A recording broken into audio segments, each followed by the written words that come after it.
Kamusta mga kapatid? Naway sumainyo at sa inyong pamilya ang kapayapaan ng Panginoong Hesus. Amen? Ako si Pastor Antonio Jr. Narito akong muli upang manalangin kasama ka sa dakilang kadena ng pananampalataya at panalangin na kumakalat sa Brazil at sa labas nito. Gusto kong magpadala ng yakap kahit malayo tayo. Salamat sa patuloy mong pagbabahagi ng mga panalangin. Kung wala ang iyong tulong, hindi namin maaabot ang ganito karaming tao. Gusto ko ring malaman mo na hindi kami nag-uusap dito tungkol sa relihiyon. Palagi akong nagdadala ng salita mula sa Biblia, mula sa salita ng Panginoon, at naniniwala ako na ang salitang ito ay hindi kailanman bumabalik na walang saysay. Kapag binuksan mo ang puso mo, parang binhi itong tumutubo at namumunga ng marami. Marami sa inyo, sa regular na panalangin sa umaga, gabi, at pagbabasa ng salita, ay unti-unting tinatanggap ang binhi sa puso. Mapapansin mong may mabilis at kamangha-manghang pagbabago na minsan nakakagulat din, hindi ba? Naalala ko noong ako'y nagbagong loob noong binuksan ko ang puso ko para kay Jesus. Hindi ko inakala na napakaraming pagbabago ang mangyayari. Mas naging masayahin at bukas ang loob ko ngayon. Dati kasi sobrang mahiyain at sarado ang loob ko. Introbertido pa rin ako, pero dati alipin ako ng kasalanan at ng sarili kong nararamdaman. Simula nang matutunan kong mamuhay sa pananampalataya, hindi na ako nakabase sa nakikita o sa mga sitwasyon. Doon ko naranasan ang kapayapaan at kapahingahan ng aking kaluluwa. Alam ko rin mga kapatid na kahit kasama natin ang Diyos, may haharapin pa rin tayong pagsubok. Magkaiba ang depresyon, pag-aalala, at matinding pagkabalisa. Pwedeng kasama mo si Jesus, pero sabay ka ring dumadaan sa matinding pagsubok na apektado ang emosyon mo. Alam natin, pati na rin ang mga iskolar, di ba? Napag-alaman na ng mga siyentipiko na ang taong marunong humarap sa kanyang emosyon ngayon ay mas malaki ang tsansang magtagumpay sa buhay. Hindi lang ito para sa profesional, kundi para rin sa buhay mo kasama ang Diyos. Marami ang di marunong magkontrol sa sarili, kaya nauuwi sa maling desisyon, hindi kumukonsulta sa Diyos, at nagpapadala sa bugso ng laman at makamundong kaligayahan. Mahalaga matutunang kontrolin ang ating espiritu. Ayon sa kawikaan sa Biblia, ang marunong magkontrol ng sarili at puso ay mas higit kaysa sa mandirigmang sumakop sa maraming lungsod. Dahil, mga kapatid, ang mga labang panlabas ay kaya mong mapagtagumpayan. Pero ang pinakamahirap ay ang mga labang nasa loob mo. May mga taong mayaman at matagumpay, pero parang pulubi sa emosyon. Palaging mali ang kasama at hindi kontento kahit nakatira na sa kastilyo. Kaya dapat nating hanapin ang pagiging simple ng Ebanghelyo. Sa channel ko, lagi kong ginagawang simple ang paliwanag. Dahil simple si Jesus at ang kanyang salita. Amen? Babasahin ko ang 2 talata na makakatulong sa iyo laban sa pagkabalisa. Lalo na kung parang sasabog na ang puso mo. Ikaw na nakikinig, alam mo ang sakit na laging sumusunod sa iyo at hindi ka makalaya. Naniniwala akong si Jesus ang daan kapag hinanap mo siya, nagdasal at pinuri ang Panginoon. Kapag tumugtog ka ng papuri sa kotse o kwarto at inalis ang atensyon sa iniisip mo. Nasa tamang landas ka na para sa kapayapaan ng Panginoon. Amen? Babasahin ko na ang mga talata. Paki-subscribe na lang sa channel ko, mabilis lang ito.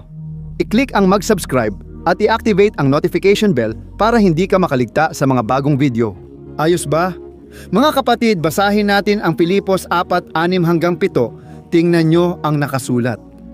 Huwag kayong mabalisa tungkol sa anumang bagay, kundi sa lahat ng bagay, sa pamamagitan ng panalangin, mga pagsusumamo, at may pasasalamat, ihayag ninyo ang inyong mga kahilingan sa Diyos. At ang kapayapaan ng Diyos na higit pa sa anumang pagkaunawa ang siyang mag-iingat sa inyong mga puso at isipan kay Kristo Jesus. Amen.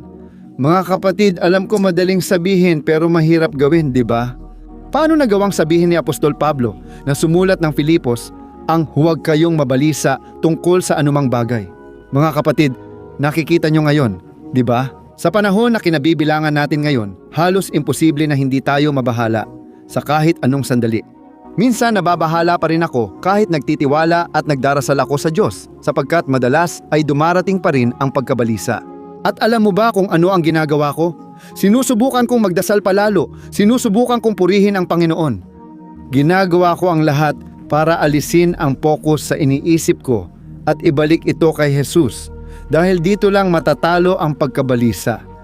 Kung sa lahat ng bagay ay magdarasal ka, magdasal ka para sa lahat. Magdasal ka para sa lahat ng sitwasyon na pinagdadaanan mo. At talagang ibuhos mo ang iyong puso sa harap ng Diyos at sabihin, Panginoon, dumadaan ako sa ganito. Hindi ko na kaya. Tulungan mo ako, Diyos. Hindi ko lang gusto mabuhay. Nais ko ng marangal at masayang buhay. Panginoon, tulungan mo akong malampasan ang mga bumabagabag sa akin ngayon. Naniniwala ako, mga kapatid, na sa panalangin, ipinapakita ng Diyos ang ugat ng problema. Walang saysay uminom lang ng gamot na para sa sintomas. Alamin muna ang tunay na sanhi ng problema. Tama ba? Sinabi niya, kailangan mong manalangin at magsumamo palagi dahil ang panalangin ay tuloy-tuloy, hindi isang beses lang. Hindi ko tinatanggap ang lungkot at depression araw-araw. Kailangan ko ng tulong at pag-aaruga. Amen? Sabi niya, tapusin ito sa pasasalamat at iharap ang mga kahilingan sa Diyos. Amen? Ang pangako ay ang kapayapaan ng Diyos na higit sa pag-unawa, mag-iingat sa puso at isipan mo kay Kristo Jesus. Mga kapatid, magbibigay ako ng halimbawa tungkol sa isang taong nawalan ng kapayapaan sa isang yugto ng kanyang buhay.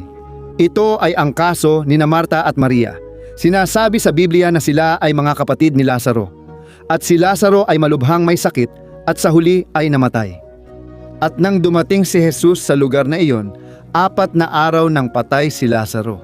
Sinabi ng magkapatid kay Jesus habang nananalangin, Panginoon, kung narito ka lang sa tamang oras, hindi sana namatay ang aming kapatid. Mga kapatid, ang mga babaeng iyon ay mga babaeng may pananampalataya. Kaya nga sinabi ni Jesus kay Marta, patay na ang iyong kapatid pero bubuhayin ko siya muli. Sinabi niya, alam ko Panginoon, ikaw ang Kristo, anak ng Diyos, at kaming naniniwala sa iyo ay muling mabubuhay sa huling araw.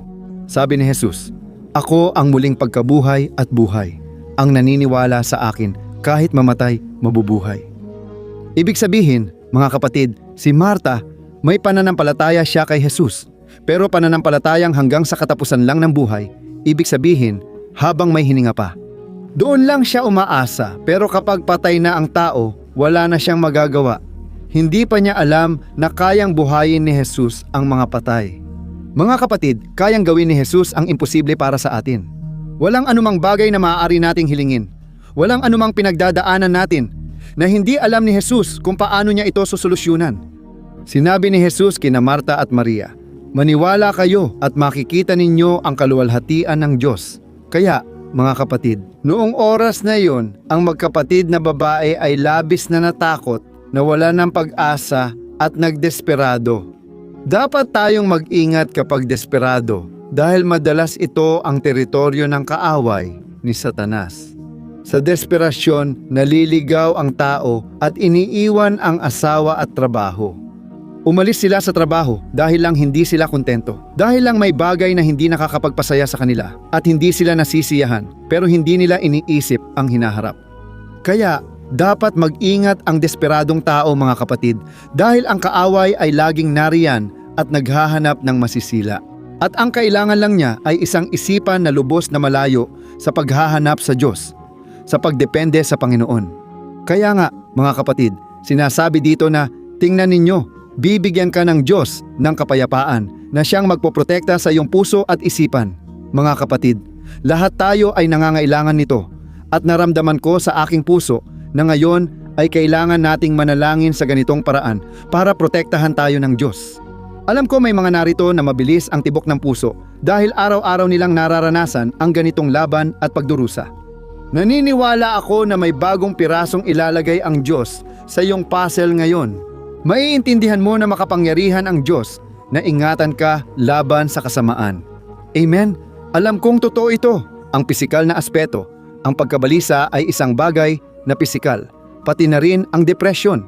Maaari mo itong gamutin gamit ang gamot sa isang psychiatrist o sa isang psychologist. Dapat nating tandaan mga kapatid na tayo ay nasa isang espiritual na labanan. Hindi natutuwa ang kaaway kapag lumalapit ka sa Diyos. Madalas mag-isa ka sa bahay, walang kaparehong pananampalataya. Maaaring ang iyong asawa ay hindi sumasama sa iyo, ang iyong misis ay hindi sumasama sa iyo, ang iyong mga anak, ang iyong mga magulang, at madalas mong nararamdaman na nag-iisa ka. Sa ganung panahon, dapat mong ingatan ang isip at puso mo. Manalangin sa Diyos at gamitin ang kalasag ng pananampalataya laban sa kasamaan. Purihin ang Diyos. Tulad ng muling binuhay ni Jesus si Lazaro, bubuhayin din niya ang mga bahagi ng buhay mong patay na para sa iyo. Sinabi mo na ang pangarap na yan, alam mo? Pero naniniwala akong gusto ng Diyos na ialay mo yan sa Kanya sa panalangin. Kung may hindi magandang nangyari noon, hindi ibig sabihin na mangyayari ulit. Amen. Ibinalik ng Diyos ang buhay pag-ibig ko, isa sa mga pangarap kong itinabi noon. Akala ko hindi na ako sasaya dahil sa dami ng pagkadismaya, pero dumating si Thais, ang aking asawa, dahil sa Diyos. 11 taon na kaming kasal, masaya kami at may 2 anak, Lorena at Daniel. At higit pa sa hinihiling o ipinagdarasal ko, ang ibinigay ng Diyos, at yan din ang inihanda ng Diyos para sa iyo. Amen.